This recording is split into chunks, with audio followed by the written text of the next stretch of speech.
Actually, no, we've got to think about this all together as a whole systems holistic solution, whether it's a single rural community or whether that's at industrial cluster level. It's the same, the nation is the system in itself. So we've got to have a whole systems approach from the top down, whether that's transmission network, right the way down to the end, the end of the grid, the final mile of the grid.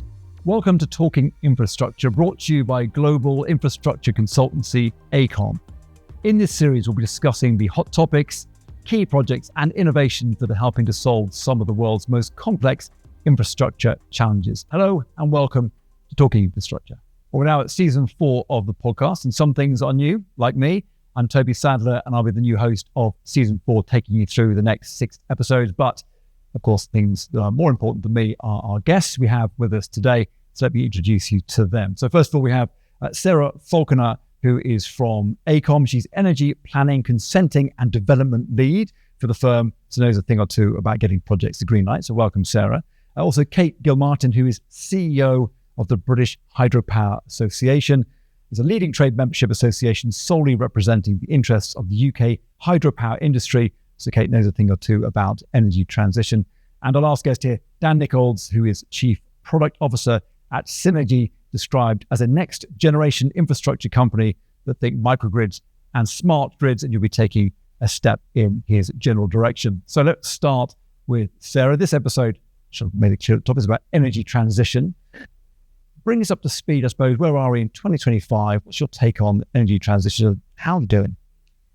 Well, we're doing well, but we've got a long way to go still. So it's a really fascinating time to be involved in energy transition. So thanks for having me on the podcast, and I'm looking forward to having the discussion with the others as well. We've got some really big challenges. 2030, we're hoping to have the UK fully green energy led. Whether we'll get there, don't know. Not entirely convinced, but I think it's the right challenge to have, and everybody is working really hard to get there. Okay, it's tough, the deadline, isn't it? It's 2030. Is there a sense of, as long as the movement's in the right direction we're doing the right things, that there's probably going to be enough to get us there? What's your kind of take on where we are? I think it's really important to have an ambitious target, and it is about the direction of travel. I agree. I don't know whether we will make that target, but I think we're all really well positioned to give it a really good go. I think it is achievable. There's lots of pieces of the jigsaw that need to be in place. We've got government to set up mission control. NESO's been put in place, which is the National Energy Systems Operator, and they're doing a great job being really directive around what we need to do to have a decarbonised grid by 2030. But it's not just about targets, and it's not just about 2030. We're not just about decarbonising the grid. We've got to decarbonise heat, transport, industry. There's just huge amounts to do, but it's all coming together, I think, really in a really exciting way. Like Sarah just said, it's a great time to be in the energy industry. We've got the new administration. They're driving things forward. We're getting huge amounts of policy coming out of government, but it's all good stuff. And industry are there to respond. We've just got to make sure that we're doing this in a whole systems holistic approach. We've got to move away from that siloed approach. We've got to move away from metrics like the levelized cost of energy, which is just a really blunt metric, and it doesn't really take into account the whole system, doesn't take into account how we've got to build in resilience into the system as well. But there's some really great people working on this. And I think the ability to collaborate through things like Teams is really accelerating that knowledge transfer as well. So yeah, really excited to be here talking about this, and an exciting time for it all. Very positive, buoyant assessment there, Dan. What do you think? Is that your take on where we are? Yeah, I think so. I mean, first of all, fantastic to be here and join the podcast. For me, my background actually started out in my sort of journey into the sustainability space was starting out in land use planning as a local planning officer, processing planning applications in a local council. And then at that point, quickly kind of spotted the opportunity to try and specialize in renewables, supporting the growth of renewables driven by state incentives like the feed-in tariff. And obviously at that time, it was all about trying to help curate local government planning policies, initiatives, support work done by government to drive forward incentives to enable the decarbonisation agenda. But now, where I sit today in my career working in a company like Synergy, it's all about the business models. And we're working with lots of different businesses that are looking for solutions. We're working with funders that are asking for their portfolios to be decarbonised. And of course, a company like Synergy and others are developing solutions that are sustainable business models that deliver low carbon as a value proposition. So for me, that's inspiring, that's exciting, and that shows progress. Is that your take, Sarah? I mean, you're kind of central to this planning role, aren't you, at AECOM? You get the sense that this is people coming to you because it's a great business opportunity, not because their hands being bent behind their back and they've got to do it. Well, yeah, that's right. I mean, there is massive amounts of opportunity for developers and actually for people developing their careers as well in the energy transition space at the moment. So, there are projects being put forward frequently. We are all working our hardest to try to support developers, and they're being driven both by government policy and in some cases funding is helping to drive forward those projects, government funding. But we're also all being driven by the global need for decarbonisation. So it's a sort of a two-pronged driver, really. The policy and legislative requirements, along with the need to decarbonise. So, yeah, lots going on, and the availability of resources and skills is one of the key challenges in being able to drive those projects forward. It's a point that gets made again and again, doesn't it? This idea that we've got big ambitions, but we need the people to deliver on them. Kate, I wonder with you, because hydropower, I mean, you essentially you're the first, aren't you? The first renewable energy source from 18, whatever it was. That you go way back, not you personally, but we do go way back. And I wonder what you're seeing, in terms of people coming into your industry. Are they coming from all sorts of backgrounds? Are people seeing this now as an opportunity to get involved with and really push these projects forward? Well, like everyone else across technologies, we've got a massive skills shortage, and we can't bring forward people until they have confidence that it is a career for the long duration. And that's the problem we've had with things like the feed-in tariff. We have subsidy that comes and goes, and that doesn't give us resilience and sustainability within the sector. So we're seeing pumped storage hydro coming forward now, and that's going to be the biggest scale hydropower development in about 50 years. But actually a lot of our workforce is near retirement age. And we've got to bring forward this new generation of engineers through this next decade of project development. So yeah, I mean, we've obviously got the Invest 2035 consultation was out just before Christmas, so we responded to that. Responded yesterday to the DESNZ Select Committee call for evidence on workforce requirements. So we're making all these points to government to say people won't come into the workforce until they have certainty that they've got a career pathway. And I think the workforce has changed as well, post-COVID. We've got members who have 600 workers, but they're bringing 120 apprentices through because so many of those workers will move on. Because you've got a skills shortage, people are skipping between different companies, which is inflating salaries. But also there isn't that job for life mentality anymore. People don't want a job for life, they want to move around. So it's a very different time in terms of when we did hydropower 50 years ago. It was a very different job for life mentality that we have today. So we've got to work hard to skill our people up and keep them in the occupations that they come to. Absolutely. Well, Dan, you're essentially the new kids on the block in terms of, proving an industry that works with kind of microgrids and smart grids. Perhaps let's start with an education piece. What does that all mean? What are microgrids and how are they deployed? So, just before we get to that, I can't just giving you an anecdote about my son and in relation to education and experience. But so my 15-year-old son, I did the right fatherly thing. I invited him to come into work with me to do a bit of work experience last year. So I set him up with my colleagues to spend a little bit of time with him, understanding about a range of skills that might be involved in a kind of young, high-growth energy technology business. And the first thing he said to my colleague was he's not interested in working in renewables. So after I'd finished lecturing him, as you should, he did qualify that by saying, but I'm really interested in working in business. And for me, that's a real reflection on the space we're in. It's a really exciting, hot place to come and work.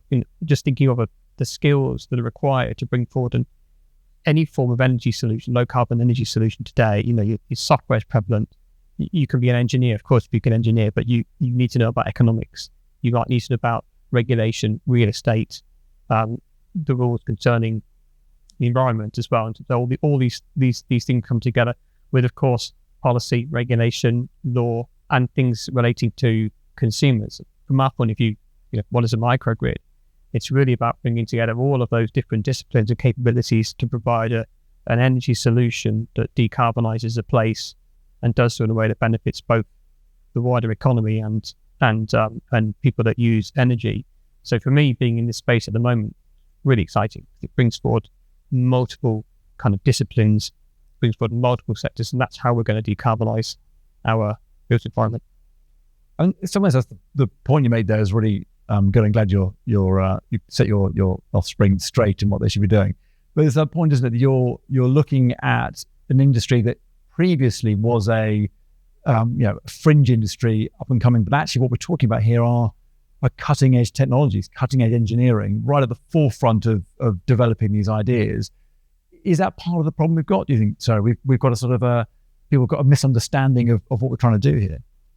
Well, I think it's a different skill set, isn't it? And I think it's a different way of thinking. And I think, on a much larger scale than what Dan is talking about, we've got these clusters, old industrial clusters that the government is helping to sort of drive forward. And that's where they recognise that actually you can't have individual component parts of the energy transition. Everybody's got to come together to get to a common goal. So, for example, they're encouraging development of hydrogen power, but at the same time, got to make sure that there are industrial users that could use hydrogen in their processing, and the government is able to, or helping to, collaborate to make sure that two parts come together. And the same, for example, with carbon capture. We've got power stations that can capture their carbon, but that's only good if they've got a pipeline network to take it off and somewhere offshore to store it. So it's all about that integrated systems piece on a much larger scale to what Dan was talking about. And it's about that different way of thinking that we're not used to, or typically haven't been used to, when we've been developing single individual projects in the past. So yeah, it's a new way of thinking, but it's an exciting way of thinking. And I think it's, to Kate's point, it's how do we get our workforce set up for that, and in the long term, able to provide the right skills to support that. I'm excited to hear the positive messaging coming from you. If you're listening or watching this and liking what you're seeing and hearing, then please do comment and ask us some questions. We're really keen to make the content that works for you. So if we're not doing that, then there's really no point in being here. So make sure you engage with us, comment and ask those questions, and we may feature some of them in future episodes. And there is some sort of system where we can award you a Talking Infrastructure mug, terms and conditions TBC. That's going to be very exciting. Still to come. Ultimately, you've got to deal with a scenario where most people just like go with commands. So it's got to be easy and simple, but it's also got to ensure there's genuine key purposes here comes here. And with a microgrid solution, the model allows us to fund renewable bulk storage and smart technology. Great, that's a benefit for the developer. That can reduce the cost of comply with environmental standards and deliver sustainable homes. But of course, critically, it's also got to benefit the person that lives in the home and the businesses locally. Right, Kate, let's move on with yourself. Collaboration seems to be that kind of key part of this. So we can't have microgrids on their own, hydropower on its own, et cetera, et cetera. How do you make sure that everybody's pushing in the same direction and not sort of, as you say, using silos and trying to ring fence their own piece of the fiefdom?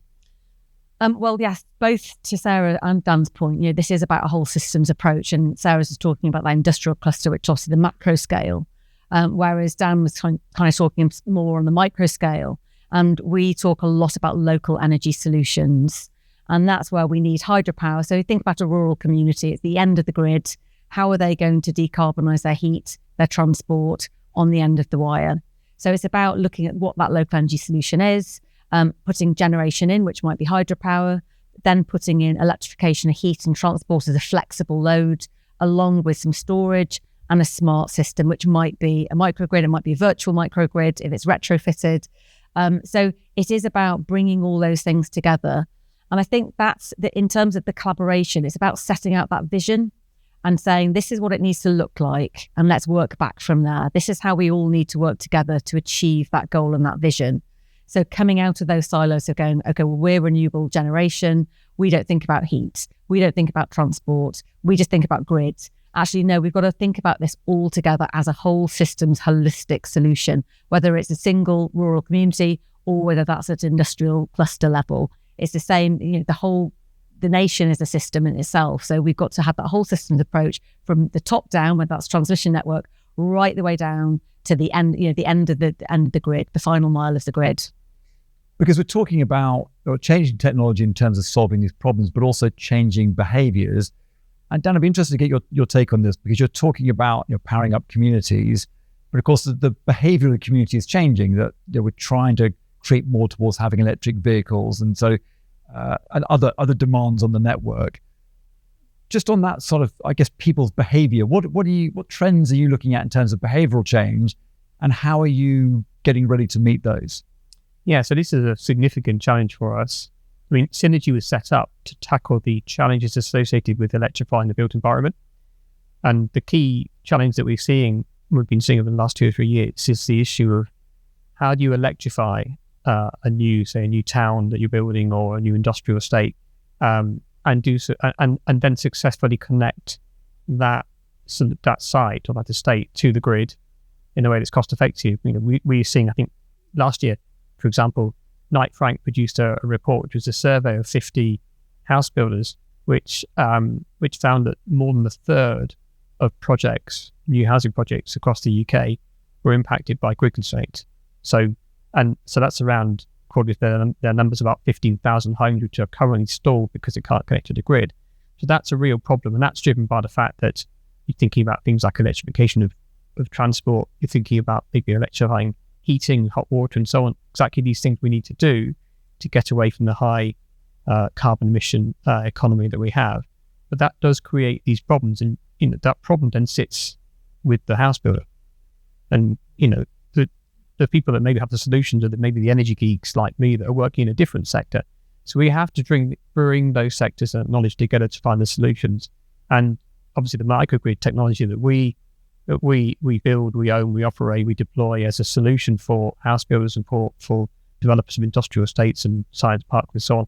That's all about managing that transition to the adoption of electric vehicles, electric heating, using technology, using renewable generation, battery storage, software control systems, wrapping that as a service to support that transition so people can get on with their lives. They can drive electric cars, they can electrify their heating, they can have smart homes, and it's not then all about them trying to find the solutions, not the problem of the house builder, not necessarily the problem of the individual resident or business. It's about a solution that supports that for everybody.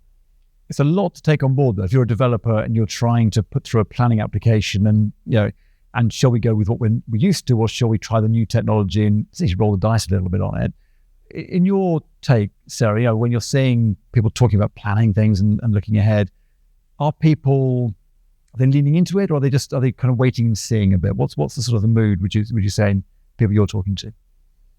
Do you mean by communities or developers? I think more in developers, in terms of, because I think ultimately, yes, you can persuade the community to get on board, but until the developer decides to spend the money in that particular direction, that's not going to happen. Yeah, so I think developers are motivated to develop, clean energy solutions, absolutely. But what they are sometimes lacking is the ability to invest, if you like. And I think that's where the government support and the funding has come in quite successfully, I think. So, for example, government has released series of different funding streams aimed at hydrogen production, at carbon capture that I mentioned earlier. And that's really helped developers to have the confidence to invest their own money, as well as knowing that they're, going to get the support from the government to help to drive those forward. So, yeah, I think the confidence is getting there for sure. And, I think they all know that they've got to push forward, really. But is there a bit of carrot and stick? I mean, coming from the communities as well, because people want to live in greener environments, they want to live in environmentally friendly homes and so on.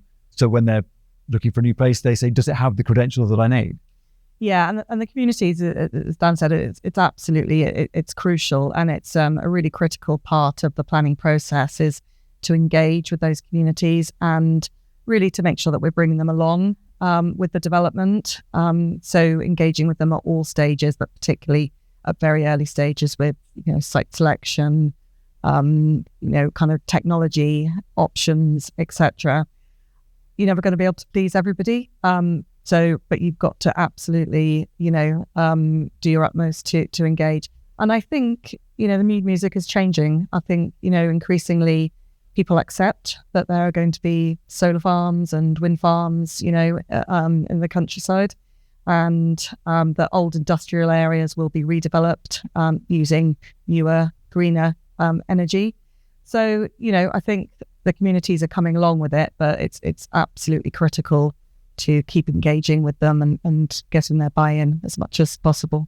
Interesting. So, Kate, I mean, a similar one for you, really, because, from what I understand with hydropower, because it's such a range of options and therefore a range of scales of the way it can be deployed, some of it is going to be engaging with the community, some of it is going to be looking for a massive brownfield site to develop. Talk to me a little bit about, I guess, that human connection and how you're making sure that people are on board as well, the ultimate users, I suppose. Yeah. Well, I'm also a volunteer director with Community Energy England and another community benefit society, Rossendale Valley Energy. So I do a lot in the community energy sector space. I've run the Community Hydro Forum for about 14 years now. So that is a forum for communities who want to do their own hydropower. So we've got a really thriving sector, community energy sector, where communities undertake their own renewable energy projects. And that's really important because it's done as a community ownership structure. So any profit goes back into a community benefit fund. So you get this kind of multiplier effect within the local communities. But it's also about hearts and minds and people actually seeing a new technology, or a technology, renewable energy technology being delivered, having buy-in to that and having ownership of that as well. So I think it is about, the key is having access. Is also the key is having affordable energy for communities as well. So things like local energy markets can make a massive difference where people, a bit like Octopus Fan Club, there's a wind turbine within your vicinity, and if you are consuming that electricity when the wind is blowing, you get a discount. So again, it's behaviour change. So if it's really blowing, you get an even bigger discount. So people will start going, oh, it's really windy day, I'll put the tumble dryer on. So it's about connecting people to that local energy generation and then helping them understand the benefits. And I think with the energy transition, people have to really see and feel the tangible benefits of the energy transition to get that buy-in. So it is about affordable energy. It's about people having healthy, warm homes because they've got a new heat pump, and actually it's going to be cheaper to run because they're part of a local energy club and a local energy market. So we've got to bring all these different factors together in a whole system solution where we're joining all the dots. So it's not just about the renewable energy, it's where those electrons are going to be used, who's going to benefit from them.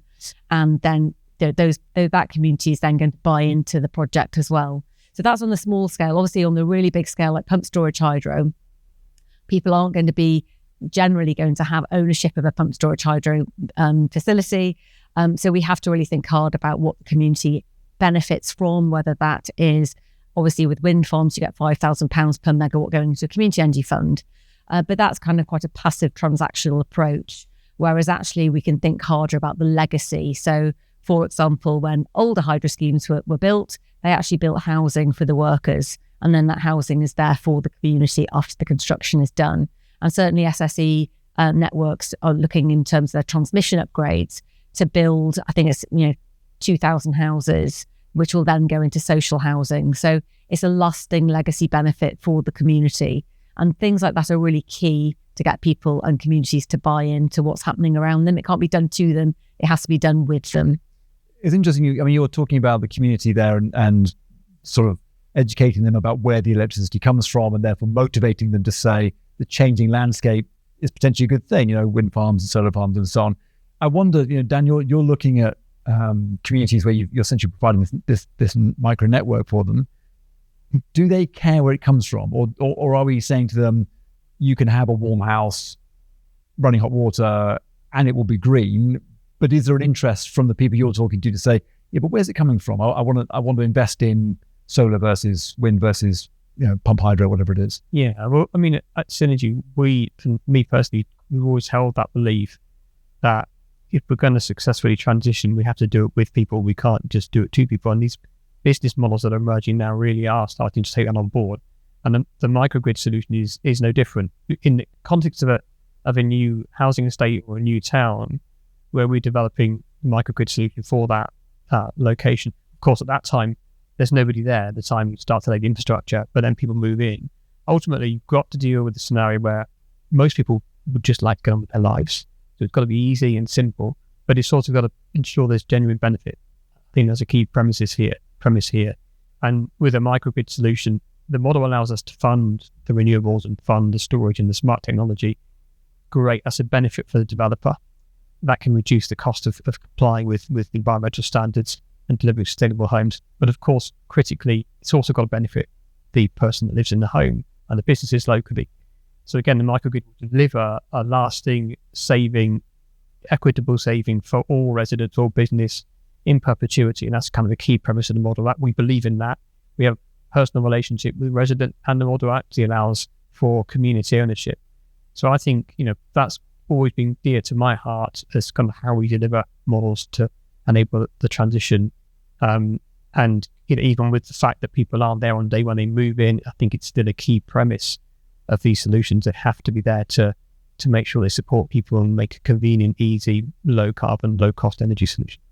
We're talking in this example predominantly about people living in their homes and so on, and I guess the end consumer. When you're looking at developers looking to engage the expertise of AECOM, what's the driver on that? Is it saying we're trying to build, community, and therefore that will ultimately lead to homes and schools, businesses and so on? Or is it more kind of, we're looking at homes, looking at one or the other? Is it kind of holistic in their approach?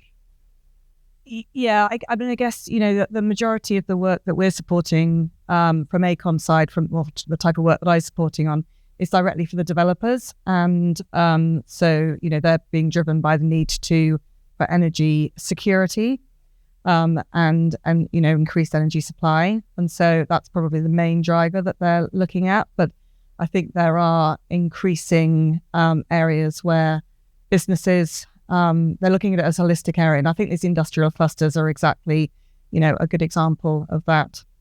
I think when you talk about energy security, it's obviously something which comes up in the news quite a lot. And so something which is on a lot of people's minds. What are the big challenges, do you think, in that area at the moment in terms of the UK, and what are the solutions that you're seeing? Well, I think the big change for us at the moment is that the shift from traditional fossil fuels, where we had a smaller number of large power plants, whereas now we've got this enormous mix of energy generation. So we've got offshore wind farms, we've got onshore, we've got solar, we've got hydrogen, etc. And of course, with the renewables ones, they don't all produce energy 24 hours a day, 7 days a week. And so that's one of the biggest challenges really we're having to face, is how the grid supports that. So it's the ability to move energy around the country as required, and at different times of day, etc. So I think, that's the biggest shift I think we're seeing in energy transition at the moment. Yeah, we've got some terrible weather. We just need to get it deployed and take advantage of it where best we can. I think it's the thing with hydro, isn't it? In that there's a potential there for adding to that energy security story, and the potential for storing quite a lot of energy in the network. Can you just give me the overview if you want? Because I know there's a whole spread of options on there within hydro. Yes, I mean, we have 2 gigawatt of hydro in the existing fleet, but that has a huge amount of storage within it in terms of conventional hydropower, so reservoir, about 900 gigawatt hours, which is huge comparative to pump storage hydro. Just give that the sense. So 900 gigawatt hours, what does that mean in terms of a town?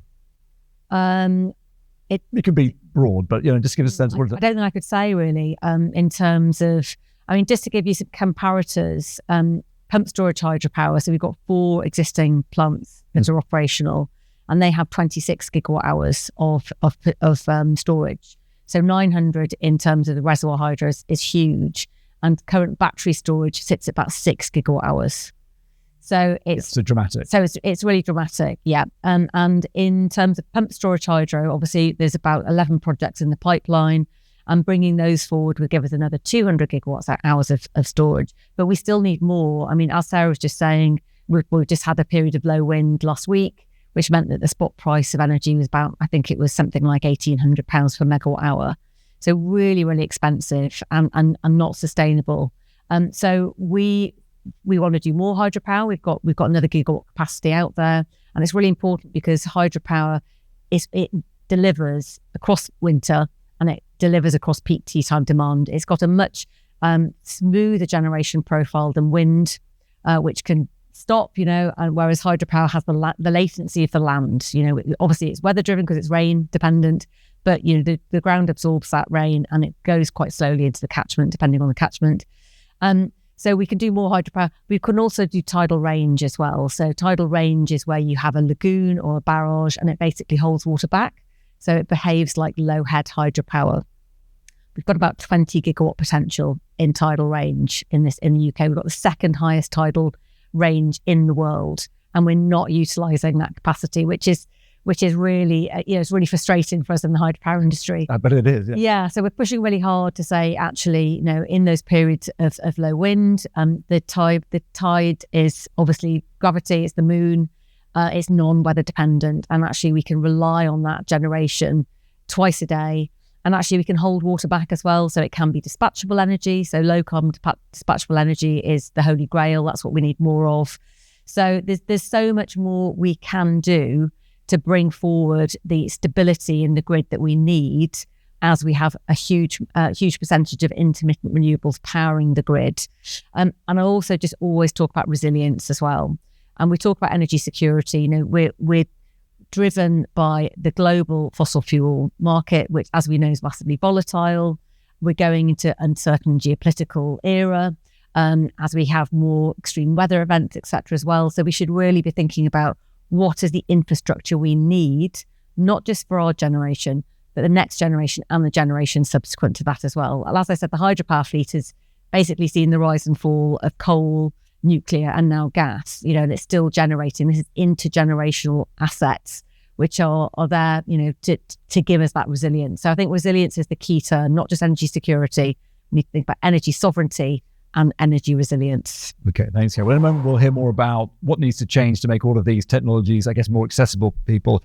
But firstly, if you've been listening to this and thinking to yourself, sounds like an industry I'd like to get involved in, then get in touch with AECOM, because AECOM is looking for new talent to come and help drive forward towards net zero. And don't worry about your background so much. What we're looking for is diversity in the background, diversity of mind, of thought. And so there's some real opportunities here. So if you think, this is an industry you might want to get involved in, then get in touch with us. We'd love to talk with you about potential career in infrastructure. First, let's move on to how we solve the problems that you guys have highlighted. Dan, I'll come to you. What's on your shopping list of, I guess, legislative change? Easy for me to say, but go for it. Yeah, so a lot we can do within the context of the current legislation. So the first thing we focus on doing is how can we use the current rules to build the business models, to come up with solutions that can we do today. That's what we should be focusing on primarily. There are certainly some tweaks around edges that could improve things, and there are certainly some large scale changes that could be employed. I mean, just one example of a very small change that we've learned about is the rules around microgrids, as opposed to your traditional distribution network operator, the main kind of distribution cables that run around the site, around the country, and then the transmission higher voltage network. Those two types of entity have a license around them that gives them statutory rights. So effectively they can install and maintain assets under public land without too much complexity. If you move into microgrids, which are the technology that you can really use to decarbonize places, they don't have statutory rights. So then in each case, then you have to work with a local highways authority, for example, to secure a license to install equipment under the road. And of course, there's multiple local highways authorities across the country, all of them with different policies, different levels of resource, different amounts of time. So then that just creates a natural friction that makes it more difficult to replicate the model. So for me, I think in terms of regulation and policy, we should be looking at how do we unlock the ability to replicate and scale these models that have come out of the need to solve the challenges around decarbonisation.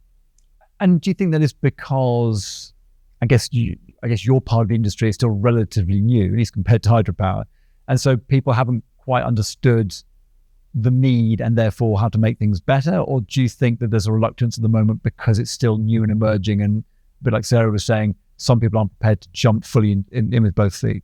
I think it's pace of change. I think, the innovation in this sector, as it does in many sectors, but particularly technology, software, energy, decarbonisation sector, the industries are there, the money's there, the intent is to try and drive solutions.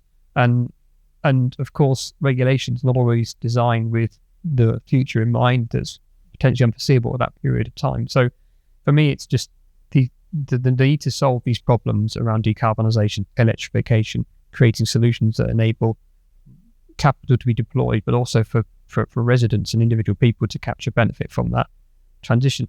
Those solutions are what are bringing forward these problems, which is, I don't think, an intended consequence.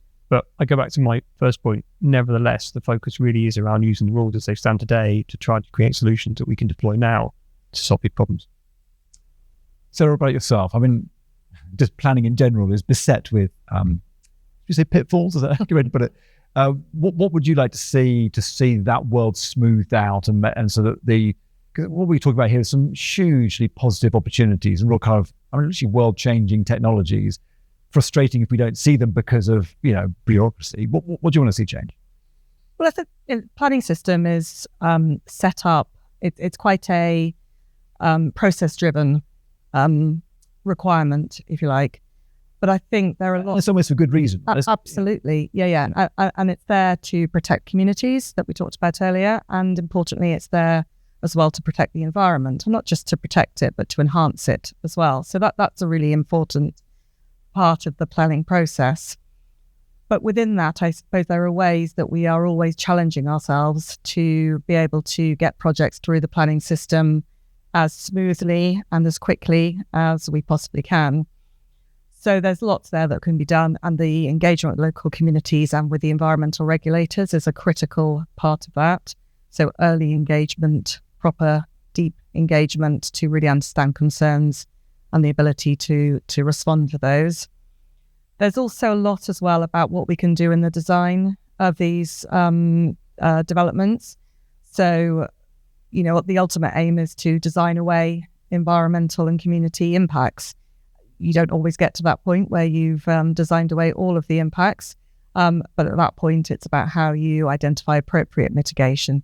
But I think it comes back to the idea of starting the process as early as possible, right at the very concept stage of development, so that you're working with the developers, engineers, regulators, going back to that collaborative approach. You're all working closely together to come up with a design and a project that is going to reduce the amount of impacts as much as possible and allay any stakeholder and regulator concerns. And that's more challenging with new technologies because there are more unknowns. With existing technologies, the methods and approach and impacts are better known. So that's the challenge we're dealing with. I mean, do you see in those new technologies that they're essentially butting up against the planning regulations as they stand because they were designed even a few years ago? That's the nature of these things, that they move slowly. Well, I think the planning regulations are appropriate to any type of technology. So I'm not sure that necessarily affects it, but I think it's about the unknown potential impacts. So, I mean, for example, there have been concerns about, risk of explosion with certain types of gases, for example, which hasn't been concerns me. Yeah, but and I think we've been through that, and I think people are now more and more comfortable that actually that isn't a major concern that needs to be looked into in huge amounts of detail in the planning process. But it's an example of the transition, not in the energy transition terminology, but in the process of understanding projects, new technologies, and likely impacts.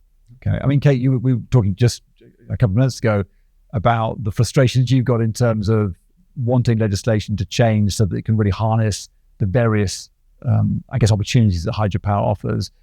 what's top of your list of things that need to change? I guess what would have the most dramatic benefit to your world? Well, I think that the issue we have at the moment is that regulators and the planners and local authorities don't have a net zero statutory obligation.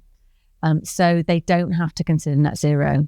Now, this has changed in Ofgem under the Energy Act. So previously, Ofgem didn't have the net zero statutory obligation, and now it does. So, and that's really shifted. It's really kind of turned the dial in terms of how they can plan and how they can regulate in terms of bringing forward net zero. So I think that would be hugely beneficial if the Environment Agency or planners have that statutory requirement to consider the Climate Change Act and net zero. That would percolate through all their decision making. Because at the moment, it's somebody else's problem. So, tidal range, for example, obviously it's big infrastructure projects, and of course it's going to have environmental impact. But as long as the risk around what that impact would be and is mitigated, and actually the understanding of, well, what's the risk of not doing anything? Because we're going to have potentially, coastal erosion, inundation, etc.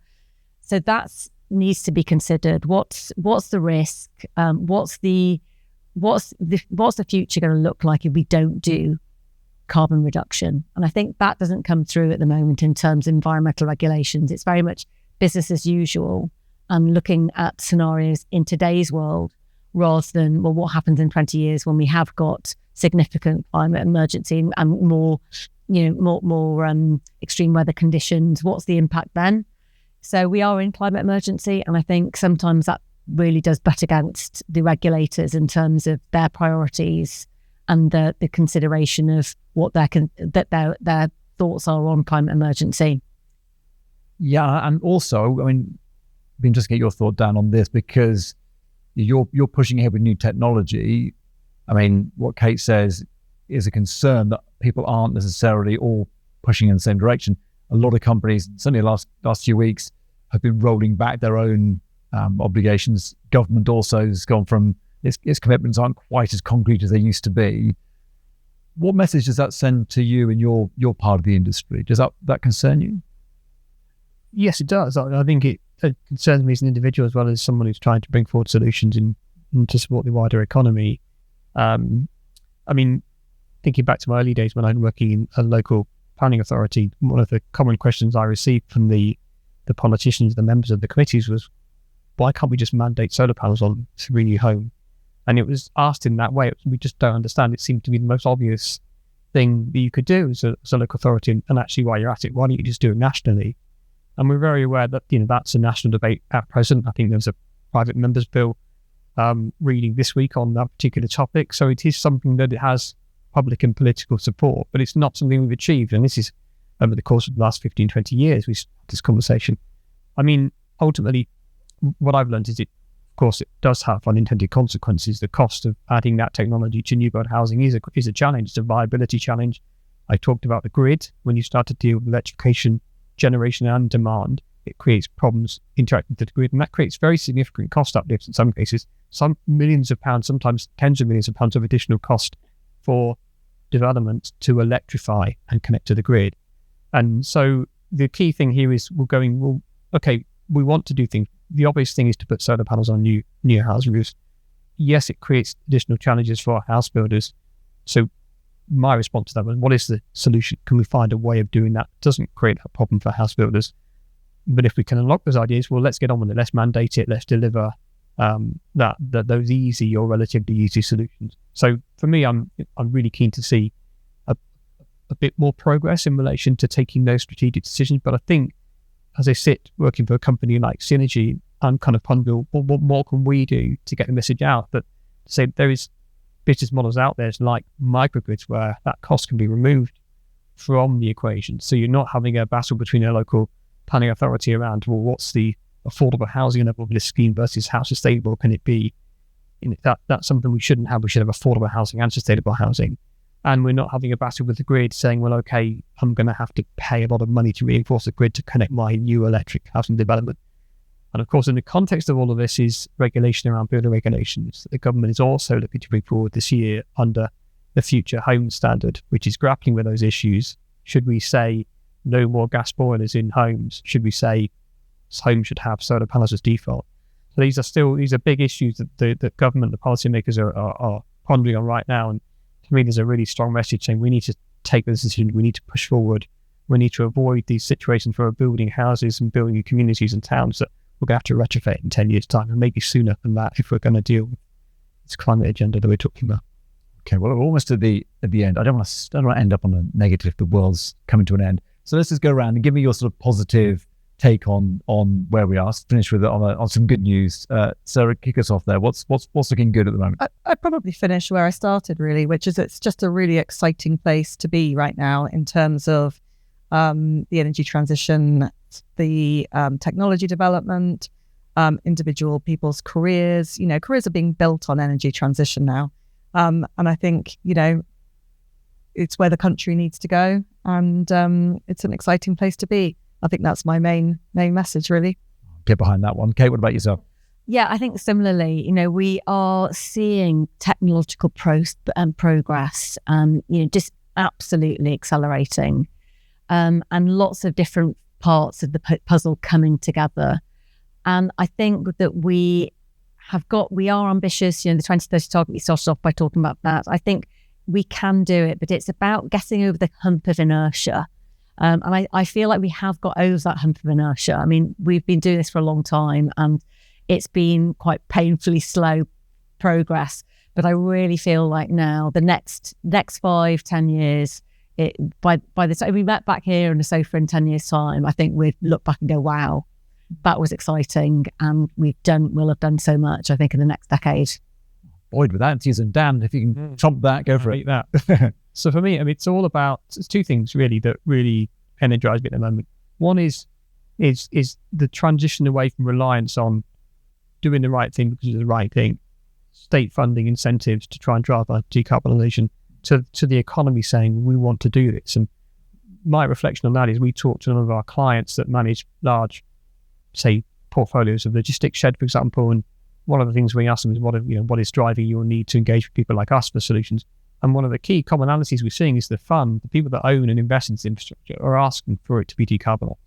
So if you like, the money's now asking for a low carbon solution, which for me is really exciting.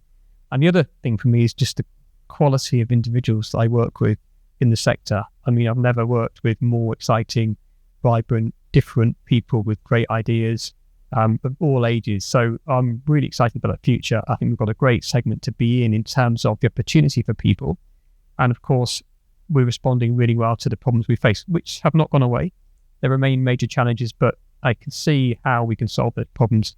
And the fact that we're dealing with multi-sector, multi-vector, private and public together now is really the way we're going to do it. Perfect. Well, I feel warm with the enthusiasm and optimism about what's happening.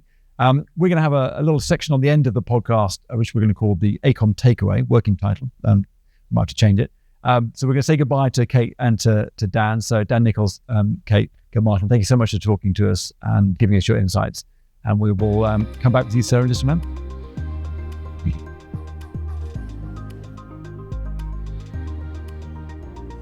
Well, welcome to this new section, the AECOM Takeaway, where we get a chance to have a little one-on-one with our AECOM guests to see, we'll get their reflections really on the conversation we've just been having. I'm pleased to say we're still with Sarah Falconer. I have to get your title off the page because it's complicated. Energy Planning, Consenting and Development Lead. I've got that right. So the theme throughout that, at least from my take, was the whole systems approach to this energy transition world. How does that, I guess, resonate with you and the work you're doing at AECOM? Yeah, absolutely. And it's such a complex system. So one of the key things that we heard in the discussion was around the importance of balancing the grid and how the grid responds to the need for all the additional energy generation that we're getting from both renewables and the more traditional energy types, and particularly how we do that during periods where there's lower wind or sun, etc. So, I mean, one of the things that we're really proud to be working with National Grid at the moment on the Great Grid Partnership, as it's called, to help them to upgrade the national grid transmission. So that's a very long commitment to working collaboratively with them, because frankly, there's no transition without transmission. And so it's really important for that grid upgrade to that's a critical part of the transition. But obviously alongside that, we're working on all the other aspects of energy transition as well. So we're doing a lot of work in the solar space, which is great. There's an awful lot of projects out there at the moment, either being consented or due to be consented. We're seeing more and more onshore wind, actually, particularly since the government lifted the sort of de facto ban on onshore wind when they came into power. So that's been a really interesting area where we're seeing more and more activity. And as I alluded to earlier, we're also supporting organisations on some of the new technologies such as hydrogen and carbon capture, both in terms of the capturing the carbon from existing power stations, but also the transportation of that carbon dioxide to its offshore stores. So yeah, I mean, that whole systems approach is absolutely integral. And I mentioned, I think, the industrial clusters being a really integral part of that. So we're doing a lot of work on, particularly in the East Coast cluster, where it's one of the two areas that the government has put a lot of funding and support in to really drive forward. And AECOM are really proud to be part of that, and play part of that story. Yeah, and rightly so. I mean, that really just demonstrates that whole systems approach to what you've said there, which is great to hear. From the conversation we had with Dan and Kate as well, what other kind of themes came out that you were pleased to hear them also talking about, as they come from slightly different ends of the industry to you? Yeah, that's right. But despite us coming from very different angles in some ways, as you say, there were some clear common themes. One of them was very much about communities. So the importance of bringing communities along with us in the energy transition. And sticking on the people theme, also the skills shortage that I think everybody is very aware of. And it's how we invest in that so that as a energy transition community, we're able to develop people's skills and deliver the projects of the future. So that was very much one of the key themes, was the people side of things. The difference in technologies. So that was another area. And it was great to hear Kate talk about pump storage hydro, which actually is another area I should have mentioned that AECOM has been quite heavily involved with recently. And, it's not a new technology, but it's getting some new traction again in the UK, which is really good to see. And hopefully we'll see more of some of those emerging technologies that were talked about around tidal, for example, and the like. So, yeah, that was another key theme. And then I suppose the geographical aspect of things as well. So I think I've talked a fair bit about these industrial clusters, which, have this very geographical focus. And Dan talked about it on a more micro scale on individual sort of developments as well. So same principle, different scale. Yeah, it was interesting. All three of you had a similar mindset to solving different problems, which is really great to hear. Yeah. Sarah, thank you so much for joining us and hanging around for the inaugural AECOM takeaway. So thank you so much, and thank you for your contribution throughout the podcast. And thank you for listening or for watching. So if you've liked what you've seen and heard, then please do subscribe to the Talking Infrastructure podcast. Leave a review if you're so inclined. Tell your friends and family. And of course, please do share us on social media. But for now, this is the end of AECOM's Talking Infrastructure, episode 1 on energy transition. Thank you very much. Hopefully we'll see you next time.